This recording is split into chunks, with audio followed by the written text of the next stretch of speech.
우리 앞뒤 좌우연도분들께 인사 한번 할까요? 하나님이 우리 형제님을 또 우리 집사님을 사랑하십니다. 우리 한번 인사 한번 하겠습니다. 몸을 돌려서 뒷사람에게도 얘기해줘요. 하나님이 우리 권사님을, 장로님을 사랑하십니다. 예. 감사합니다. 오늘 가족 치유 또 개인 치유 시간에 하나님의 다림줄이라는 이 강의를 가지고 이 안에 너무너무 귀한 포인트들이 많이 있습니다. 우리 삶 가운데 고질적인 문제로부터 우리가 어떻게 벗어날 수 있고 또 미성숙에 고착된 게 아니라 예수 그리스도의 장성한 분량이 충만한 그 지점까지 자라갈 수 있는지 소개하는 부분들이 많아서 다림줄 강의를 가지고 말씀을 나누도록 하겠습니다. 이 강의는요, 제가 하는 강의들이 몇 개 있는데 이 강의는 제 강의는 아니고 저희 YM의 상담학교 전체의 리더세요. 제 리더였고 제가 국제 YM에 있었을 때 브루스 박사님이십니다. 여기 보시는, 여러분이 보실 때 왼쪽에 계신 브루스 박사님은 원래는 이제 저희 저는 YM에 오래 있었어요. 제가 대학교 때 그 DTS를 하고 YM과 계속 조인을 했는데 브루스 박사님은 원래 YM 출신은 아니고 웩이라는 또 국제 선교 단체가 있습니다. 그래서 웩의 아프리카 가나에서 의료 선교사로 이렇게 사역을 하셨죠. 그런데 이제 저희 YM의 로렌께서 콜링을 하셔가지고 YM에 오셔서 YM의 그 특별히 상담학교 전체를 셋업하신 그런 귀한 리더입니다. 저희 YM 안에는 상담학교가 크게 4가지가 있어요. 그러니까 가족 치료, 개인 치유를 위해서 특별히 이제 기초 상담 사역학교라고 6개월 과정이 있고요. 그리고 가족의 치료를 위해서, 시스템 치료를 위해서 가정 상담 사역학교가 또 6개월 과정이 진행되고 있습니다. 그런가 하면 또 상담의 방법과 또 여러 치료 모델을 배우는 MMBC라고 얘기하는 또 학교가 있고요. 6개월 과정에. 그리고 마지막 과정은 이제 우울이라든지 중독이 너무 많다 보니까 중독 상담 사역학교가 또 6개월로 이렇게 진행되고 있습니다. 전체 학교를 셋업을 하시고 또 전 세계 많은 교회들과 단체 안에 하나님의 사람들의 마음 안에 치유 사역을 위해서 브루스 박사님 너무너무 귀하게 사역을 하셨어요. 그런데 그 오랜 세월 내적 치유를 위해 사역하신, 지금은 90세입니다. 근데 이제 브루스 박사님 이런 분의 삶에도 고통은 있더라고요. 문제와 어려움이 없는 게 아니에요. 둘째 아들 때문에 얼마나 힘들었는지 우리 함께 있는 간사들이 다 지켜봤습니다. 여러분, 치유는요, 우리 오늘 치유라는 제목으로 나눌 텐데 치유는 고통이 없는 상태가 아닙니다. 고통은 여전히 거기 있죠. 근데 브루스 박사님 그런 고통이 있음에도 불구하고 하나님과 함께 그 여정을 지나가시는 삶 자체가 저희 모든 간사들에게 큰 격려가 됐습니다. 그 라이프 모델을 만드신 짐 아일더가 이런 얘기를 했어요. 치유는 고통의 부재가 아닙니다. 예. 옆사람, 여러분 미안합니다. 옆사람한테 좀 말해줄래요? 몸 돌려갖고 그 치유는 고통의 부재가 아닙니다 하고 말해주실래요? 예. 고통이 문제가 없는 상태가 아니라고요. 오히려 고통은 있습니다. 그런데 문제가 있다고요. 가정마다. 근데 예수님과 함께 예수님의 손을 잡고 지나가는 것이고, 그런가 하면 예수님의 시력으로, 예수님의 시각으로 바라보는 것입니다. 저는 그런 일이 여러분 삶에도 매일매일 일어났으면 좋겠어요. 경험되어지기를 축복합니다. 네. 공감과 위로. 그래서 고통이 다 있다 보니까 공감과 위로가 필요하지 않는 사람 아무도 없어요. 다 공감과 위로가 필요해요. 예. 여러분, 저는 상담학교에서 오랫동안 있었는데, YM의 학교 중에 한 20여 년 있었던 것 같아요. 있으면서 국제 YM에 있다가 한국에 들어왔는데, 여러분, 어떤 사람도요, 겉으로 보기에는 특별히 그분은 아무 문제 없게 보여요. 근데 그 집 안방 커튼 조금만 열어보세요. 거기 안에 좌절과 고통의 문제들, 다양한 어려움들을 안고 사람들이 저마다의 일상과 매일을 그렇게 살아가요. 그래서 그 사티어라고, 이분은 이제 누구냐면 가족 치료의 어머니라고 불리웁니다. 이분이 이제 경험적 가족 치료라는 모델을 만들었어요. 근데 사티어는 이제 그런 얘기 하더라고요. 우리 인생이 그래서 매일매일, 그냥 매일매일 충전이 필요하다, 그런 얘기 있더라고요. 옆 사람한테 말해줘요. 매일매일 충전이 필요합니다 하고 말해주실래요? 충전이 필요해요, 매일매일. 그래서 사티어는 이제 그런 얘기 했더라고요. 우리가 허그하는 거 있잖아요. 허그는 충전이다, 유명한 말을 했습니다. 하루에 4번은 허그해야지 살아남을 수 있대요. 여러분, 우리가 생존하는데, 살아남는데 필요한 허그가 매일매일, 그 옆 사람한테 몸을 돌려 말해줘요. 4번입니다 하고 말해주실래요? 그 뒷사람한테도 말해줘요. 4번입니다. 그러니까 4번은 허그해야지 살아남을 수 있어요. 그런가 하면, 사티어 말에 의하면 8번은 허그해야지 오늘을 그래도 그냥 그럭저럭 메인테인, 유지해 갈 수 있답니다. 그런가 하면 사티어는 우리가 크리스찬으로서 내가 내 주변의 다른 사람들에게 좀 이렇게 격려하고 공감도 해주고 이런 삶을 살기 원한다면, 영향력을 주는 삶을 살기 원한다면 12번, 12번 허그해야 된대요. 옆 사람한테 말이죠. 12번입니다. 몸을 돌려갖고. 그 뒷사람한테 말이죠. 12번입니다. 네, 다 위로와 격려가 필요해요. 이번 주에도 우리 제주에서 캠프가 있었습니다. 선교사님들 자녀들을 대상으로, 선교사님 자녀들 초청해갖고 하는 캠프였어요. 저도 이제 그 캠프에서 강의하고 또 캠프 전체 진행하는 일의 일부를 맡아서 일주일 내내 있었습니다. 어제까지, 그제까지. 이제 그 캠프는 저희 YM이 주관하는 캠프는 아니고, 포항에 한동대학교라고 있거든요. 한동대가 주관하는 캠프였고, 그 캠프에 참여했던 선교사님 자녀들은 대부분 다 한동대 학생들이었고, 물론 다른 대학생도 일부 포함된 대학생들 대상으로 한 선교사 자녀 캠프였습니다. 제가 캠프에 있는 동안 물론 강의도 했지만 학생들 얘기를 많이 들었어요, 일주일 내내.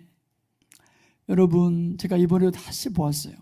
아버지는 유명한 선교사의 어머니는, 사랑하는 여러분, 이 세상에 공감과 격려, 위로와 격려가 필요하지 않는 사람 아무도 없어요.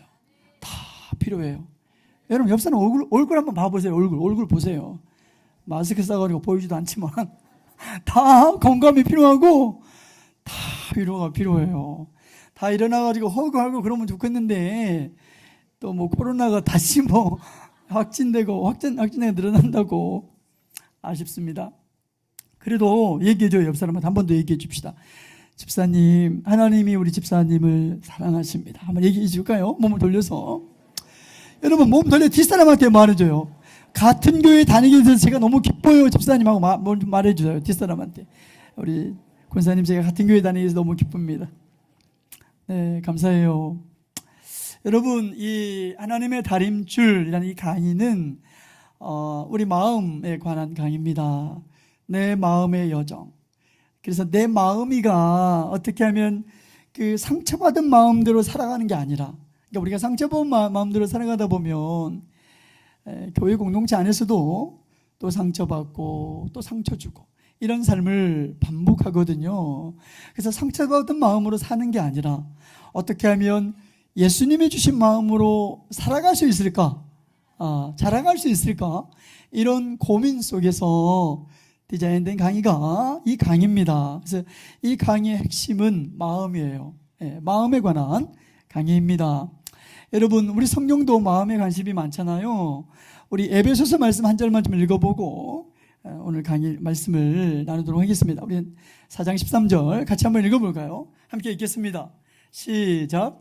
우리가 다 하나님의 아들을 믿는 것과 아는 일에 하나가 되어 온전한 사람을 이루어 그리스도의 장성한 분량이 충만한 데까지 이르르니. 우리가 읽지 않았지만 15절에 보더라도 범사에 그에게까지, 예수 그리스도에게까지 자랄지라 하고 사도 바울은 에베소 교회 성도들을 향해서 편지를 보내고 있습니다.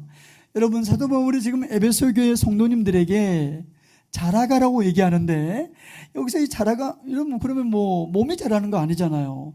왜냐하면 이 편지의 수신자들이 주일학교 학생들이 아니었어요. 이미 다 성인인데 여기서 자라가라고 했을 때 그 의미는 마음을 가리킵니다. 예, 특별히 그래서 여기 핵심 단어가 온전한이라는 수식어인데, 여기 온전한이라는 이 단어의 헬라어로, 그리스어로 보니까 텔레이오스라는 단어가 쓰였더라고요. 텔레이오스. 이 텔레이오스의 가장 근접한 영어 단어가 maturity예요. maturity, 성숙함. 예, 자라가는 겁니다. 미성숙에 거기에 고착된 채로 오늘 또 살아가는 게 아니라 어떻게 하면 우리가 성숙함, 텔레이오스 단계로 어디까지 자라가기를 원하냐면 예수 그리스도의 장성한 분량이 충만한 그 지점까지 저와 여러분이 자라가기를 하나님은 원하세요. 믿으십니까? 예, 옆 사람한테 말해줘요. 그것이 하나님의 바람입니다. 예, 우리 모두를 향한 하나님의 바람은 저와 여러분 우리 모두가 예수 그리스도의 장성한 분량이 충만한 그 지점까지 자라가기를 원하시죠. 믿으십니까? 예. 이제 우리가 그러면 자라지 않는 상태에 미성숙한 채로 살아가는 삶의 모습을 좀 보고, 그 다음 이제 우리가 어떻게 자라갈 수 있는지 좀 이렇게 강의를 진행해 보겠습니다.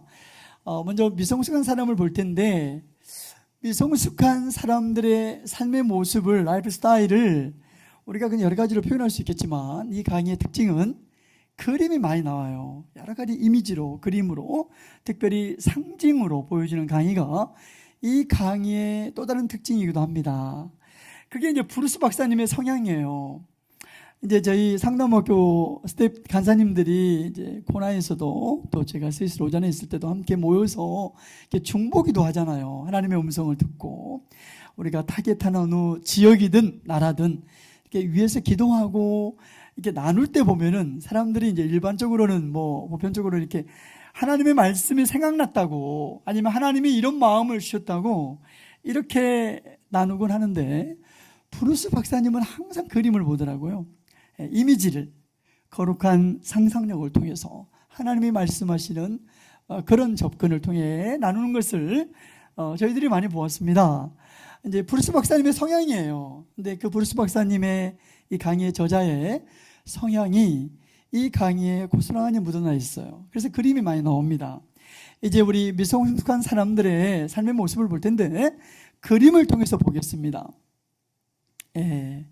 미성숙한 사람, 여러분, 이 보고 계시는 이 사람의 이름이 미성숙한 사람이에요. 이 사람 이름이 누구라고요? 옆 사람한테 말해줘요. 저 사람 이름이 미성숙한 사람입니다 하고 말해주실래요? 이름이 미성숙한 사람이에요. 여러분, 이렇게 일상을 이렇게 살아간다고 한번 가정해 보세요. 아니, 이런 사람하고 여러분이 여러분의 삶의 장에서 만나서 교제하고 관계한다고 한번 가정해 보겠습니다. 여러분, 이분 딱 보니까 어떤 생각, 어떤 느낌 드세요? 이분 딱 보니까 드는 생각이 답답해 보입니다. 맞아요. 답답해 보여요. 여러분, 이분 보이기는 잘 보일까요? 앞에 그림을 보세요.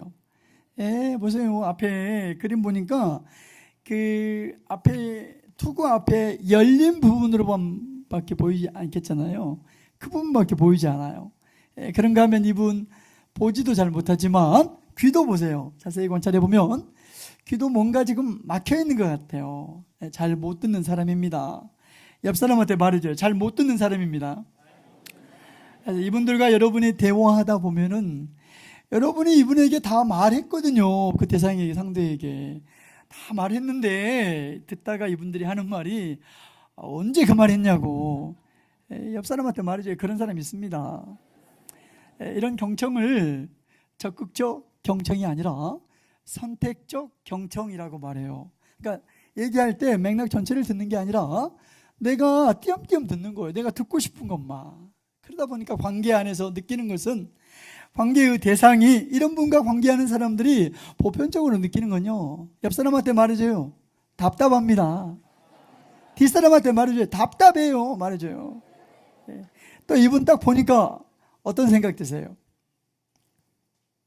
좀 외롭게 보이지 않나요?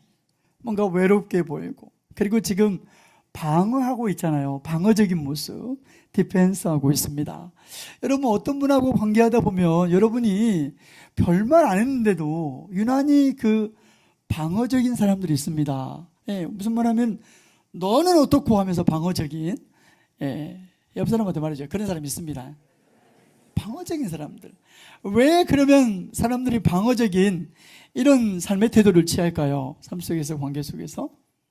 예, 상처받을까봐 두려워서. 이렇게 방어적인 모습들. 그런가 하면 이분 딱 보니까 희망이 없어 보여요. 또 의지가 다 소멸되어 있는. 여러분, 지금 AD 1세기 당시에 전 세계를 장악했던 로마 시대에 지금 전투복을 입고 있는데 로마 군인이에요. 전투병이에요. 근데 지금 앉아 있잖아요. 무기는 보여요, 안 보여요? 보이지도 않고 의지가 다 꺾여 있는. 네, 그런가 하면 뭔가 좀 우울해 보이지 않나요? 우울해 보이고, 디프레션. 그런가 하면 수동성, 능동적이고 생산적으로 움직이는 게 아니라 수동성 안에 갇혀 있는 이분. 네, 그런가 하면 함께 그룹 안에, 공동체 안에 함께 몸 담고 있는 게 아니라 그룹으로부터 지금 분리되어 있어요. 고립 가운데 있는 이분을 보게 됩니다. 여러분, 제가 몇 가지 쭉 말씀을 드렸는데 앞에 자막을 한번 볼래요? 외롭고 쭉 한번 보세요. 쭉 말씀을 드렸는데 그런가 하면 이분 고립 가운데 있다고 말씀을 드렸습니다. 여러분, 우리가 그리스도인으로 이 땅을 살아가면서 가장 경계해야 될 삶의 태도가 있다면 고립으로 가면 안 돼요. 누군가가 저한테 크리스천으로 이 땅을 살아가면서 가장 경계해야 될 게 뭐냐고 제게 질문한다면 저는 바로 말할 거예요. 고립으로 가면 안 됩니다. 옆 사람한테 말해줘요. 고립 아닙니다. 말해줄래요? 여러분, 고립으로 가잖아요. 특별히 위기가 찾아오고 내 삶의 고통의 문제, 거기에 압도될수록 어떤 분들은 고립으로 가는데요. 고립으로 가면 바로 중독으로 떨어질 가능성이 매우 높아요.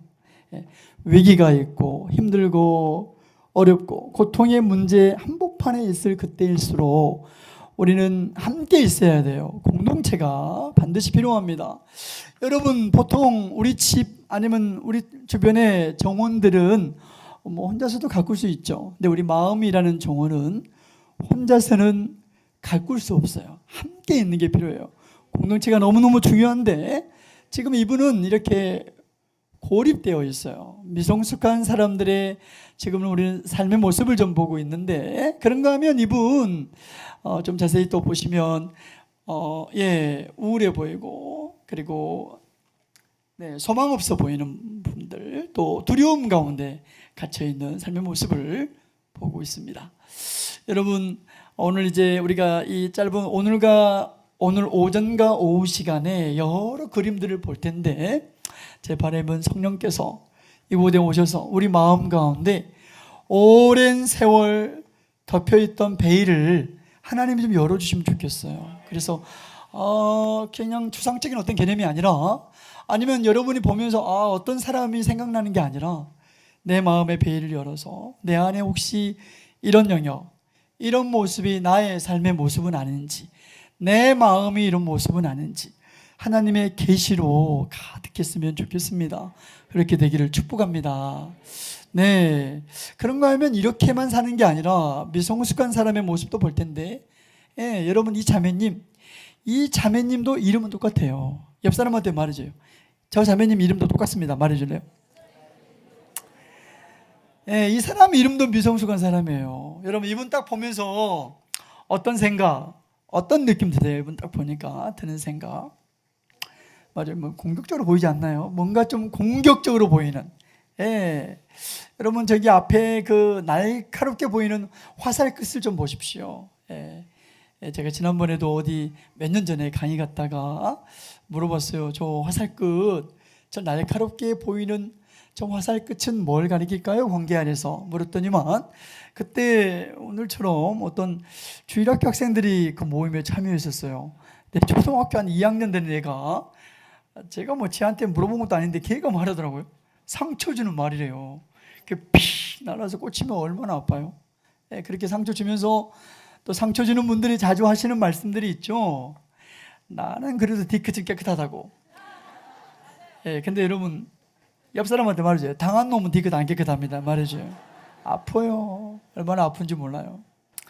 여러분, 또 이분 딱 보면서 어떤 느낌 드세요? 딱 보니까 뭔가 날카롭게 보이잖아요. 부정적이에요. 부정적이고 날카롭고, 또 딱 보니까 어떤 생각 드세요? 차갑습니다. 맞아. 찾아오요. 제가 우리 열방대에서 물어봤어요. 이분 보면서 어떤 느낌 드냐고 강의 중에 물었더니만, 여러분이 말씀드린 것처럼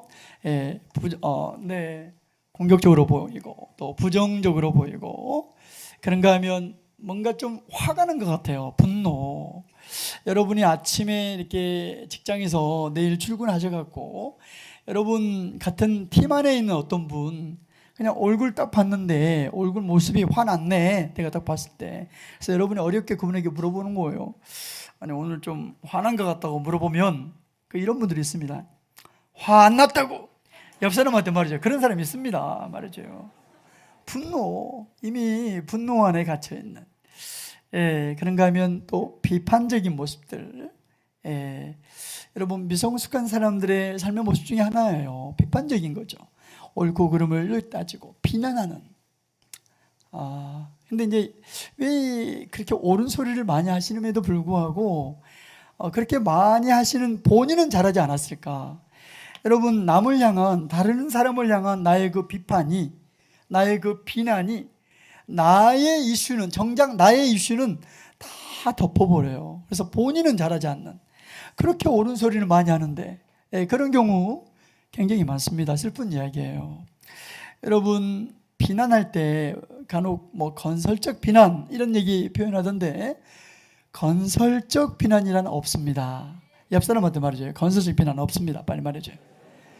뒷사람한테 말해줘요. 건설적 비난 없습니다. 말해줘요. 여러분, 비난의 심리학적 정의는요, 내 안에 나의 고통, 나의 불안을 잊기 위한 어떤 메커니즘이에요. 심리적 작동 방식, 어떤 기제입니다. 자신의 고통과 불안을 잊기 위한 기제가 사실은 비난이거든요. 미성숙한 사람들의 삶의 모습 우리 지금 계속 보고 있습니다. 그런가 하면 이분 불안정해요. 내면이 불안정한 모습들. 여러분, 아주 강하게 보이고 세게 보이는데, 이런 분일수록 사실은 그 마음을, 한꺼풀 마음을 보면 불안정한 마음의 모습들 금방 발견돼요. 그런가 하면 두려움 굉장히 많습니다. 그렇게 공격적이고 강하고 세게 보이는데 옳고 그름 따지고 부정적인데, 그러나 이런 분일수록 그 마음을 들여다보면 두려움 굉장히 많아요. 그래서 이런 분들 아침에 회사에 출근할 때도 아예 출근할 때 활가하사를 그냥 챙겨가지고 시위를 당기면서 문을 열고 출근해요. 회사에 로비를 지나서 이제 엘리베이터 타려고 코너를 막 도는데 이렇게 챙겨가지고 하는 거예요. 오늘 또 누구든 걸리게만 해봐라 하고 하는 거예요. 그래서 이제 코너를 막 돌았는데, 대개는 이런 분들이 누구를 만나냐면, 여러분 대개 어떤 사람 만날까요? 그 사람도 딱 돌았는데, 아니 그 상대, 그 사람도 활 들고 있네, 나를 노려보면서. 그래서 무서우니까 먼저 쏴버려요. 두려움 많습니다. 그 마음속에 강한데 그 마음 안에는 굉장히 두려움이 많아요. 여러분, 우리 지금 두 사람의 모습을 보았는데요, 여기 두려움 많습니다. 그런데 이제 안타까운 건 관계가 되게 어떻게 이루어지고, 우리 삶의 현장에서 관계를 조금만 주의 깊게 보면 이렇게 만날 때가 굉장히 많아요. 여러분, 여기 앞에 이 그림을 좀 보세요. 저는 이 앞에 이 그림이, 이 모습이 여러분 부부관계가 아니길 바랍니다. 이렇게 많이 만난다고요. 직장에서도, 또 그 가정에서도 그렇고, 심지어는 교회 안에서도 옆 사람한테 말해줘요. 저렇게 많이 만납니다. 말해줘요. 여러분, 이 두 사람의 관계를 한번 생각해 보세요. 이런 관계 안에 있을 때, 여러분, 관계를 디자인하신 분이 하나님이잖아요. 창세기 2장 18절에 보면 하나님의 의도와 달리 이런 관계가 무슨 충만한 관계, 풍성한 관계 경험할 수 있을까요? 심히 어려워요. 이런 관계 안에 있을 때. 여러분, 이 왼쪽에 있는 형제님, 그러면 이 형제님은 언제부터 이 갑옷을 입기 시작했을까요? 뭐 상처받으면서 입었겠지만, 이런 분과 이렇게 대화하다 보면, 얘기 듣다 보면, 이런 분들의 삶의 이야기를 듣다 보면 어린 시절 성장 과정이 금방 발견돼요. 어렸을 때 성장 과정 안에서, 가정 안에서 이 형제님의 아빠나 엄마가 부모님의 아들의 손에 이 갑옷과 방패를 들려줬던 어느 순간이 반드시 있었습니다. 예. 그래서 부모님은 의도하지 않았죠. 자녀가 그렇게 방어적이고 수동적으로 그렇게 고립 가운데 살기, 우울함 가운데 살기 원하는 부모님이 세상 어디 있겠어요? 근데 부모님이 그렇게 살기를 말해본 적도 없고 의도하지 않았음에도 불구하고, 예, 부모님 안에 있는, 여러분 어떤 모습이 자녀에게 발견되냐면요, 내 안에 있는 내면 아이, 내 안에 부모님들이 알아요. 성인들이 압니다. 엄마 아빠가 알아요. 내 안에 내면 아이가 있는 거, 자라지 않는 나의 모습이 어느 날 보니까 내 아이에게 그대로 반영하고 있네. 정말 슬픈 이야기예요. 그러면 이 자매님은 언제부터 이렇게 화살을 들기 시작했을까요? 이 자매님 역시 어린 시절 성장 과정 안에서 이 자매님의 엄마나 아빠가, 아마 어머니가 아마 남성들에게, 많은 남자분들에게 상처와 아픔을 경험했을 가능성 매우 높아요. 그 어머니가 자기 딸 손에 활과 화살을 들려주면서, 딸아, 너도 인생을 살려면 이런 게 좀 필요하다고, 이렇게 그 라이프 스타일이 흘러가 버립니다. 자녀들의 삶 속에. 네, 여러분 좋아요. 어렸을 때 그런 가정 안에서 인생의 초기 경험에서 그런 영향력 때문에 애착이 안 된 거죠. 그런 영향력의 결과로 내가 갑옷을 입는 삶, 예, 갑옷. 여러분 이 갑옷은요, 마음의 갑옷이거든요. 잘로 한번 따라서 할까요? 마음의 갑옷. 여기 활 들고 있는 모습, 옆 사람한테 말해줘요. 마음의 화살입니다.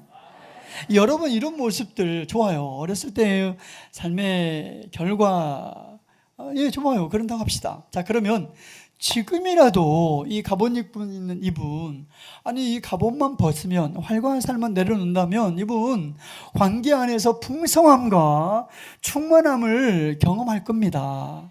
자, 지금이라도 벗기만 하면 돼요. 내려놓기만 하면 됩니다. 근데 이분이 오늘도 이 갑옷과 이 방패를 내려놓지 못한 결정적인 삶의 동기, 이유가 뭘까요? 오늘도 이거 입을 수밖에 없었던 이유가 뭘까요? 이유가, 네, 맞아요. 두려움이에요. 두려움. 또 상처받을까봐 두려워서 주섬주섬 또 갑옷과 방패를 또 착용하기 시작합니다. 마음속 두려움. 그런가 하면 여기 오른쪽이 자매님 보세요. 뭐 어린 시절 성장하면서 그런 상처와 아픔의 결과로 화살을 들었어요. 맞아요. 근데 지금이라도 이분 활과 화살만 내려놓는다면 관계의 풍성함을 경험할 수 있는데, 이분이 결정적으로 오늘도 이렇게 공격적이고 이렇게 부정적이고 비판적인 이런 삶의 모습을 내려놓지 못하는 결정적인 이유가 뭘까요? 맞아요. 이분 역시 두려움입니다. 그러고 보면 겉으로 드러나는 모습은 여러분 극과 극이잖아요. 방어적이고 공격적인 모습입니다. 근데 이 강의가 우리 마음에 관한 강의거든요. 마음을 들여다보면 똑같아요. 두 사람 역시. 두 사람에게 공통적으로 있는 마음은 두려움이라는 마음입니다. 그 두려움이 사실은 이 두 사람을 그런 친밀한 관계로부터 서로를 밀어낸 거예요. 멀어지게 만든 겁니다. 그래서 이 강의는 이제부터 어떻게 그러면 이 두려움이 두 사람을 관계로부터 그렇게 멀어지게 만드는지, 이런 부분들을 함께 발견하면서 우리 마음의 여정을 함께 좀 돌아보시면서 회복의 여정을 같이 걸어갔으면 좋겠습니다. 그렇게 되기를 바랍니다. 네, 여러분 다시 한번 보겠습니다. 여기 활 들고 있는 분, 또 이 갑옷 속에 있는 분, 관계 안에서 이런 모습들 많이 발견돼요. 대화 안에서도 존 가트먼이라고 미국의 워싱턴 대학교 심리학과 교수님이셨죠. 또 감정 코칭의 권위자입니다. 존 가트먼은 관계를 파괴시키는 4가지 독이라고 얘기했더라고요. 그러니까 이분이 지난 40여 년 동안 4,000쌍 이혼 직전 가운데 있는 사천쌍의 부부를 상담하면서 얻어낸 대화 패턴의 4가지 이렇게 학계에 발표를 했어요. 그 4가지가 보세요 여러분, 비난하는 거예요. 경멸하는 겁니다. 그런가 하면 방어하고 담쌓기 4가지예요. 차례대로 좀 보겠습니다. 이게 비난하는 거.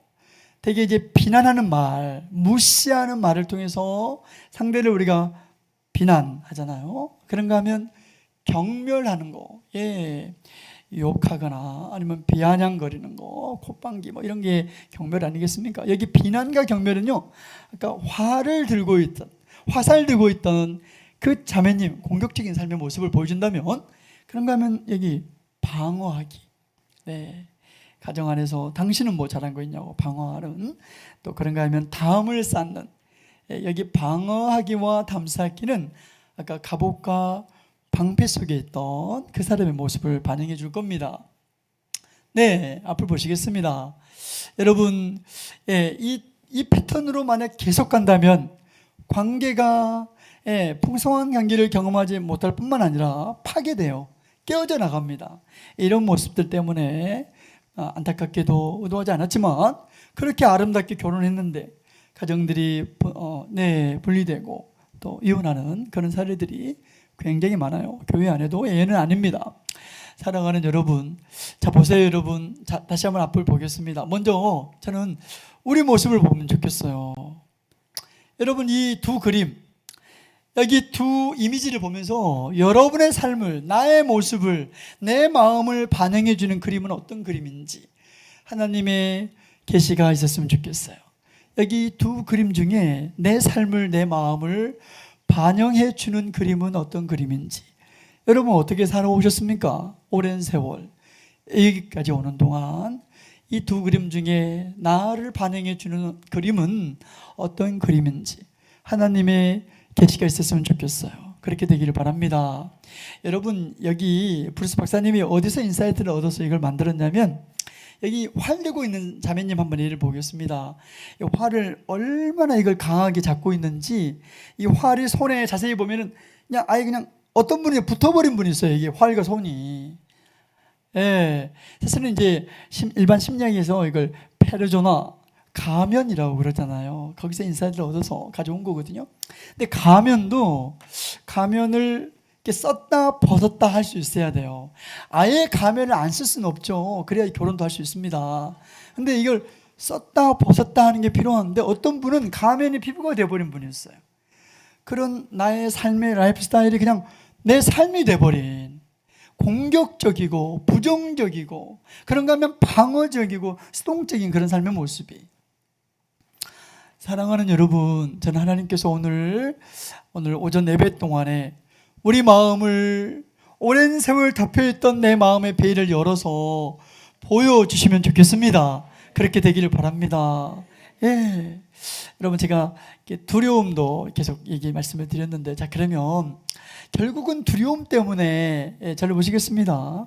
결국은 두려움 때문에 어떤 분은 방어적이고 갑옷 속에 있고, 어떤 분은 그 두려움 때문에, 똑같은 두려움의 원인은 또 부정적이고 화를 드는 모습처럼 그렇게 살아가는데, 자, 문제가 그럼 두려움이네. 자, 그러면 여러분, 이 두려움과 대조되는 성경 안의 개념 중에 두려움 반대말이 뭘까요? 제가 지난번에 어디 가서 강의, 이렇게 나와 있는데 어디 가서 강의할 때 물어봤어요. 여러분, 두려움 반대말이 뭡니까? 물었더니만 안 두려움이래.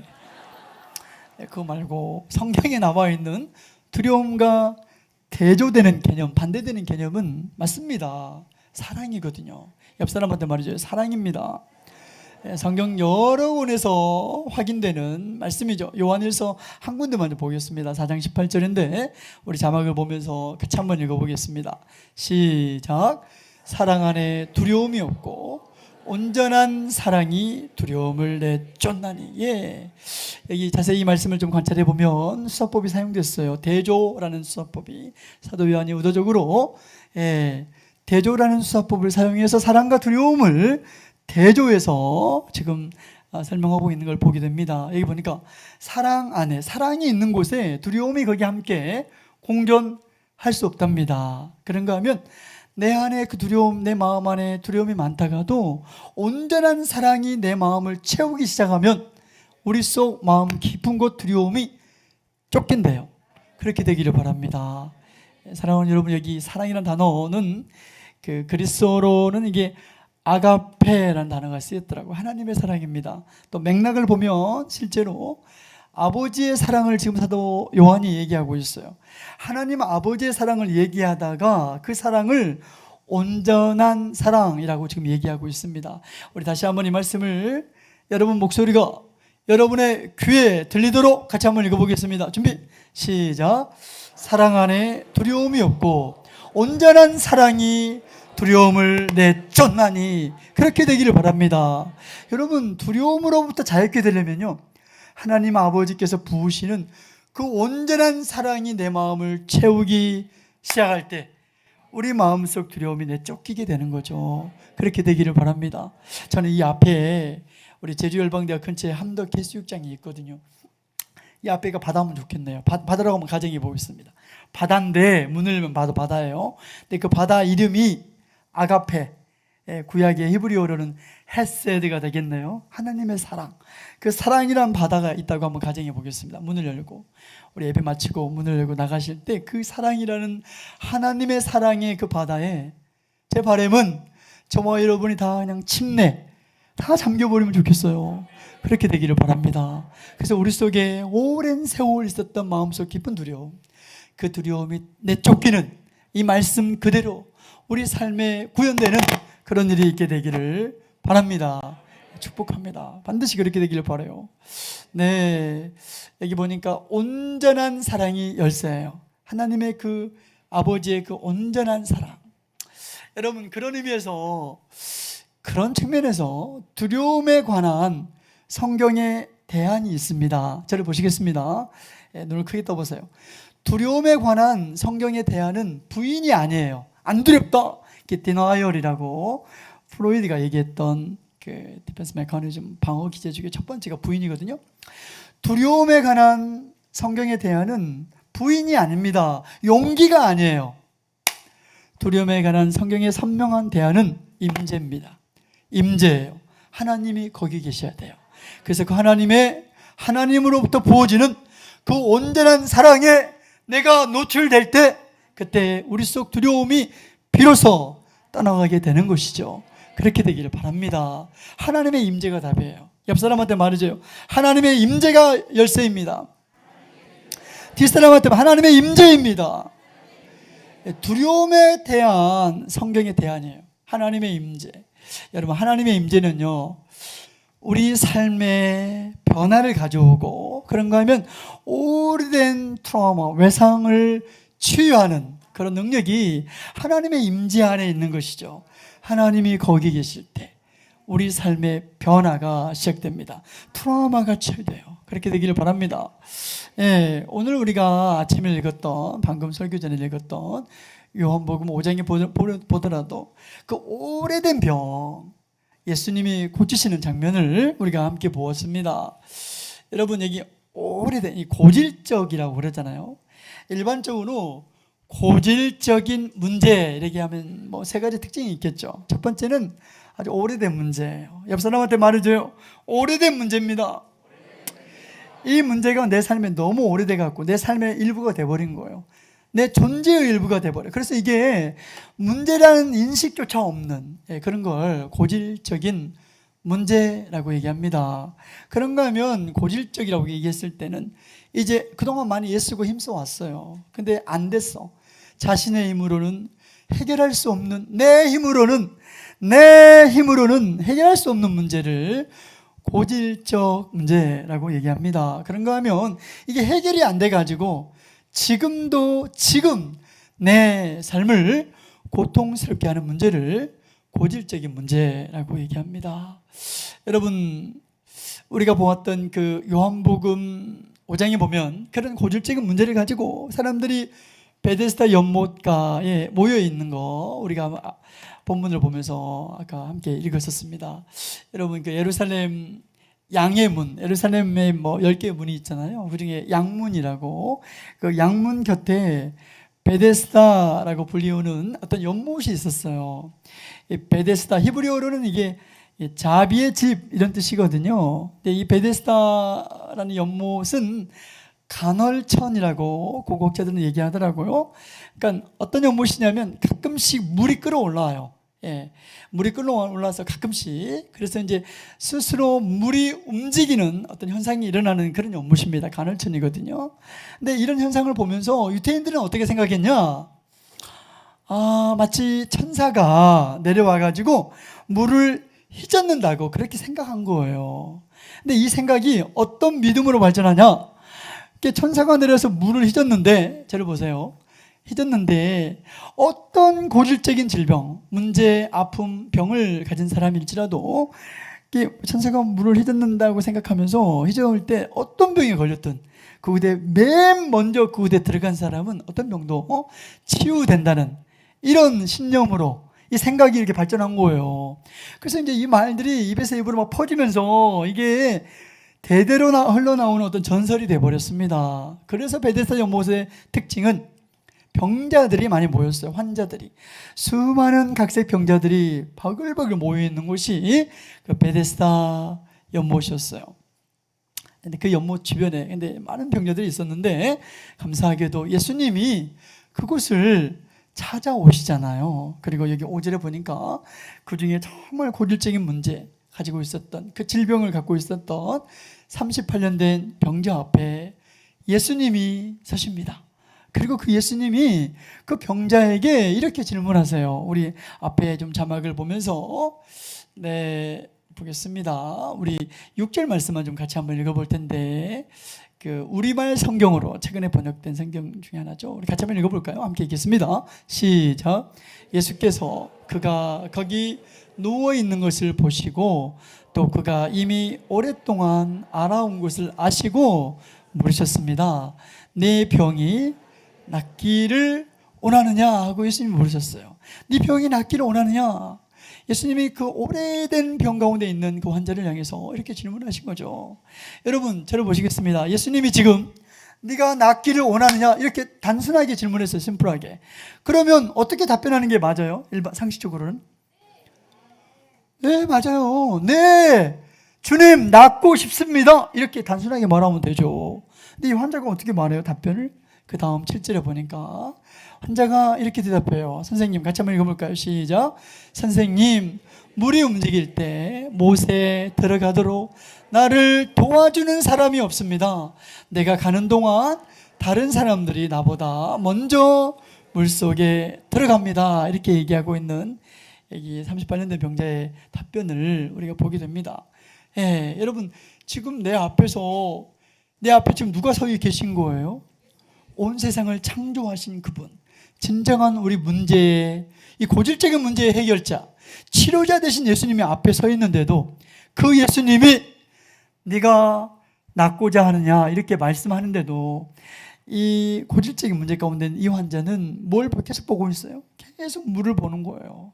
아마 그 베데스다 연못가의 모든 거기 모여든 환자들의 일관된 모습이었을 거예요. 그 많은 환자들이 다 뭘 봤을까요? 다 물을 보겠잖아요. 물이 움직일 때 제일 먼저 들어간 사람만 치유된다면서요. 그래서 거기 있는 환자들이 다 물을 보고 언제 움직이든지 만져가서, 그래서 사실은 아마 긴장과 경계가 아마 그곳에 있었을 거예요. 그래서 이 이름은 뭐 자비의 집이지만 언제부턴가 불안의 집, 그런가 하면 서로 경쟁하는 경쟁의 집이 됐을 거예요. 이 환자도 예가 아니에요. 38년 환자도 예수님이 지금 네가 낫고자 하느냐 이렇게 질문하는데, 예수님 낫고 싶습니다 이렇게 단순하게 답변하면 되는데, 사람이 없다고, 나를 도와줄 사람이 없습니다, 내가 먼저 물이 움직일 때 가려고 해도 다른 사람이 나보다 먼저 가버릴 겁니다 이렇게 걱정하고 계속해서 물만 바라보는, 여러분, 이게 고질적인 문제 앞에 서 있는 사람들의 일반적인 모습이기도 합니다. 우리가 계속해서 문제에만 고착되어 있는, 계속해서 내 삶의 어려움에만 고착되어 있는, 사랑하는 여러분, 오늘 예배에 참여한 우리 모든 분들 한 분 한 분 우리 마음 안에도 혹시 이런 부분은 없는지, 내 삶에 있는 어떤 고질적인 문제, 그 문제만 바라보면서 문제의 원인을 내 안에 자원이 없는 거, 사람이 없, 나를 도와줄 사람이 없고 여기에만 계속 고착되어 있는 분들이 계시다면 오늘 베데스다 연못가에 찾아오신 그 예수님, 그 예수님을 향해 우리 시각이, 우리 눈이 열리면 좋겠어요. 그렇게 되기를 바랍니다. 물에만 집중된 게 아니라 예수님을 향해 눈이 열리는 오늘 예배가 되셨으면 좋겠어요. 고질적인 내 삶의 문제로부터 벗어나려면 가장 첫 번째는 물에서 집중된 게 아니라, 문제만 바라보는 게 아니라 거기에 고착됐던 우리의 시선을 들어서, 눈을 들어서 예수님을 바라보는 거예요. 예수님이 진정한 우리 문제의 해결자입니다. 예수님이 치료자 되십니다. 옆 사람한테 말해줘요. 예수님이 그 문제의 치료자이십니다 하고 말해주실래요? 뒷사람한테 말해줘요. 고질적인 문제의 치료자는 예수님이십니다 하고 말해주시겠습니까? 네, 그 예수님을 바라보시면 좋겠어요. 그 예수님이 나와 함께 계실 때, 그 하나님의 임재 안에 있을 때 우리 삶의 변화와 또 트라우마로부터 치유되고 회복되는 일들이 일어나는 것입니다. 그렇게 되기를 바랍니다. 여기 요한 1서 4장 18절이 그걸 얘기하고 있어요. 그 하나님의 임재 안에 있을 때, 그 온전한 그분의 그 사랑 안에, 그래서 내가 노출되기 시작할 때 두려움만 내쫓기는 게 아니라 비로소 미성숙에서 성숙을 향한 변화가 일어나는 것이죠. 치유가 일어나는 겁니다. 그렇게 되기를 바랍니다. 우리 다시 한번 이 말씀을 크게 한번 읽어보겠습니다. 함께 읽겠습니다. 시작. 사랑 안에 두려움이 없고 온전한 사랑이 두려움을, 하나님이 거기 계셔야 돼요. 그리고 그 하나님의 임재 안에서 하나님의 그 사랑에 내가 노출될 때, 그 온전한 사랑을 먹고 마실 때, 내 눈이 그 하나님을 바라볼 때, 그때 그 오래된 고질적인 문제로부터 벗어나게 되는 것이죠. 그렇게 되기를 바랍니다. 네, 우리 한번 자막을 보면서 같이 한번 크게 한번 읽어볼까요? 시작. 변하지 않는 사랑이, 하나님의 그 온전한 사랑, 사실은 그 변하지 않는 사랑이 구원에 이르는 지름길이기도 합니다. 여러분, 여기 왼쪽에 있는 이분, 이 갑옷 속에 있는 이분, 그런가 하면 오른쪽에 여전히 부정적이고 비판적이고 공격적인 이분, 겉으로 드러나는 모습은 이렇게 극과 극이에요. 우리 삶의 가정 안에서도, 또 직장 안에서도, 심지어는 교회 안에서도. 그러나 그 마음 속에는 두려움이 거기 있는 것이죠. 이 두려움으로부터 자유케 되는 게 먼저예요. 그때 회복이 시작되는 거거든요. 근데 두려움으로부터 우리가 회복되려면 두려움에 관한 성경의 대안은 하나님의 임재입니다. 하나님이 거기 계셔야 되고 그분의 온전한 사랑에 내가 잠기게 될 때 자유케 되고 회복과 치유가 일어나게 되는 것입니다. 그렇게 되기를 바랍니다. 네, 사랑이 너무너무 중요해요. 그런데 우리가 개인적으로도 물론 하나님의 임재를 경험하고 하나님의 사랑을 맛보면서 그 치유와 회복과 성숙의 여정을 갈 수도 있지만, 사실은 하나님이 많이 사용하는 것은 공동체입니다. 공동체예요. 그래서 우리 YM도 이 헤세드 공동체를 굉장히 강조하고 있어요. 우리가 하나님의 그 온전한 사랑을 경험하는 것, 물론 내가 개인적으로 하나님께 나아갈 때도 경험할 수 있는 부분이지만, 하나님이 많이 사용하는 방법은요, 교회 공동체를 사용하십니다. 그 교회 공동체가 헤세드 공동체가 될 때 그곳에서 하나님의 온전한 사랑을 그 공동체를 통해서 경험하게 되는 것이죠. 그렇게 되기를 바랍니다. 우리가 보통 일반적으로 공동체라고 말했을 때, 공동체, 제가 지금부터 공동체라고 말하면 헤세드, 하나님의 사랑이 머물러 있는 공동체, 헤세드 공동체를 말해요. 공동체에는 세 가지 특징이 있어요. 일반적으로 첫 번째는 수용입니다. 옆 사람한테 한번 말해줘요. 수용입니다. 그러니까 있는 모습 그대로 그냥 받아주는 거. 그래도 괜찮아. 우리가 지향하는 헤세드 공동체의 첫 번째 특징은 수용이 거기 있는 공동체예요. 그런가 하면 두 번째는 친밀한 관계입니다. 친밀한 관계. 그냥 보통 우리가 디플로매틱이라고 얘기하잖아요. 그냥 뭐 외교적인 그냥 뭐 잘 지내냐고 그런 피상적인 관계가 아니라, 우리가 얘기하는 공동체는 친밀함이 있는 관계. 그런 공동체의 특징이에요. 수용과 친밀함. 그런가 하면 우리가 지향하는 공동체의 세 번째 특징은 네, 연약한 모습이 발견되어지는 그런 공동체입니다. 수용과 친밀함, 그리고 연약한 모습이 있는 그 공동체를 헤세드 공동체, 하나님의 사랑을, 그 온전한 사랑을 경험할 수 있는 공동체라고 표현할 수 있을 겁니다. 그래서 그 공동체 안에서 내 연약한 모습, 내 조급하고 부족한 내 모습이 공동체 지체들에게 그대로 드러나게 될 때 거기서 치유가 일어납니다. 그렇게 되기를 바라요. 예, 우리 한 분 한 분의 연약한 모습들, 조급하고 부족한 모습들이 우리 지체들에게 드러날 때, 나타내 보여질 때, 연약한 모습이 드러날 때 거기서 치유가 일어납니다. 예, 그렇게 되기를 바랍니다. 옆 사람한테 말해줘요. 거기서 치유가 일어납니다. 네, 그래서 우리가 지향하는 그 온전한 사랑을 경험할 수 있는 그 헤세드 공동체는요, 어떤 공동체가 되는가? 저는 우리 교회가 이렇게 되면 좋겠어요. 그래서 우리가 어렸을 때 가정 안에서, 생물학적 가정 안에서 경험하지 못했던 결핍과 부재가 있었던 그 아픔과 상처가 있던 그런 부분들이 영적인 이 가족을 통해서, 이 따스한 공동체를 통해서 온전한 사랑을 맛보고 치유되는 그런 일들이 있었으면 좋겠어요. 그래서 그곳의 특징은요, 그런가 하면 이렇게 서로 돌보며 즐거워하는 장소가 돼야겠죠. 그런가 하면 같이 한번 읽어볼까요? 시작. 상처와 약점을 드러낼 수 있는 자리. 저는 그곳이 우리 사랑하는 거룩한 비전교회 교회 공동체가 됐으면 좋겠어요. 여러분 목장이 됐으면 좋겠습니다. 그런가 하면 같이 한번 읽어볼까요? 시작. 죄와 깨어진 모습을 고백할 수 있는 그런 안전한 장이 됐으면 좋겠고요. 그런가 하면 같이 한번 읽어보겠습니다. 용서받고 또 용서를 베푸는 그런 사랑의 집이 우리 교회가 이 영적인 가족 헤세드 공동체가 되었으면 좋겠어요. 그래서 이곳에서 하나님의 온전한 사랑을, 물론 내가 개인적으로도 경험할 수 있지만 이 공동체 안에서, 이 헤세드 공동체 안에서 하나님의 온전한 그 사랑을 맛봄으로 두려움으로부터 자유케 되고, 트라우마와 또 삶의 변화가 일어났으면 좋겠어요. 그렇게 되기를 바랍니다. 그래서 여러분, 우리 사회에, 이 세상에 이 자기 비하라는 짐에 시달리는 사람들 너무너무 많아요. 자기 비하. 자기 비하라고 말했을 때 그 말의 의미는 나는 무익하고 쓸모없는 존재다. 여러분, 자기 비하, 우리 시대의 코드 중에 하나입니다. 너무너무 많아요.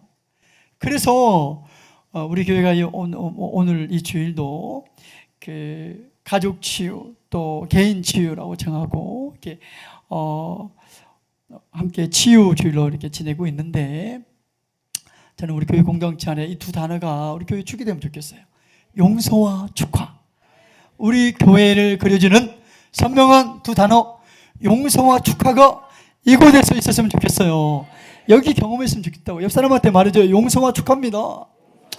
우리 교회의 특징이 좀 좋겠어요. 우리 교회가 비전이 있고 온 열방을 복음화하려고 선교의 열정과 기도하는 교회인데, 그런가 하면 또 하나의 축이 용서와, 서로 공동체 안에서 용서와 축하가 이곳에서 발견되어지면 좋겠습니다.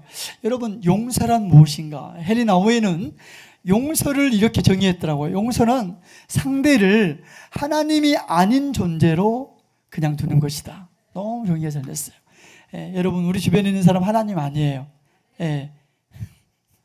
옆 사람한테 서로 말해줘요. 저 하나님 아닙니다. 빨리 말해줘요. 옆 사람한테. 하나님이 아닌 존재로 그냥 두는 거라고요. 연약함이 있습니다. 실수가 있고 단점이 있고, 서로 용서해주고 서로 용서를 베푸고 용서를 받는, 그런가 하면 서로 축하해주는, 서로의 은사를 발견하고 세워주는, 격려해주는, 그런가 하면 서로를 바라보면서 집사님은, 우리 권사님은, 우리 형제님은 하나님의 사랑받는 자녀입니다 하고 축하해주는, 서로 축하해주는 이 축하가 우리 교회의 한 축이 되면 좋겠습니다. 그렇게 되기를 바랍니다. 용서를 경험하고 축하를 경험하면서 우리가 삶의 장에서 자기 비하의 짐을 졌던 사람들이 이곳에 올 때마다 치유되고 회복되고 세워지는 그런 경험들을 매 주일마다 경험했으면 좋겠습니다. 그렇게 되기를 축복합니다. 우리 한번 연습 한번 해볼까요? 옆 사람한테 말해줘요. 형제님은, 우리 집사님은 하나님의 사랑받는 자녀입니다 하고 한번 얘기해 주세요. 머물러 뒷사람한테도 얘기해줘요. 우리 집사님은 하나님의 사랑받는 자녀입니다. 뒷사람한테도 얘기해줄래요? 몸을 돌려가지고 하나님. 그래서 우리 교회 안에 우리 거룩한 빛 비전교회 비전이 있고 온 열방을 품는 우리 교회 안에 정말 하나하나가 얼마나 이게 진취적이고 생산적이고 나아가고 성경의 말씀 그대로잖아요. 사도행전 1장 8절 말씀 또 마태복음 28장의 말씀 그대로인데 그것과 함께 용서와 축하 다 눈이 불같고 전투적이고 좋아요. 근데 그러면서도 따뜻하게 용서와 축하가 이곳에 이 문을 열고 들어온 사람들마다 얼마나 지쳐있는지 몰라요. 여러분 우리가 크리스찬임에도 불구하고 삶의 현장에서 힘들고 그 고통의 문제 앞에 특별히 고질적인 문제들이 있거든요. 문제 앞에서 절망하고 실패감 가운데 자기 비하 가운데 크리스찬임에도 불구하고 죽고 싶고 자살하고 싶고 내 인생의 마침표를 여기서 그냥 찍고 싶고 그런 순간들 경험하는 일들이 얼마나 많은지 모릅니다. 올 때마다 서로 용서와 축하를 경험하는 서로 공감과 위로를 맛보는 그래서 개인적으로도 온전한 사랑을 맛보고 여기 오셔서 하나님의 온전한 사랑을 맛봄으로 두려움이 내쫓기고 트라우마가 치유되고 그런가 하면 삶의 변화가 시작되는 그런 일들이 우리 거룩한 빛 비전교회 예배 때마다 일어나면 좋겠어요. 모일 때마다 경험하고 발견했으면 좋겠습니다. 그렇게 되기를 축복합니다. 함께 기도하겠습니다.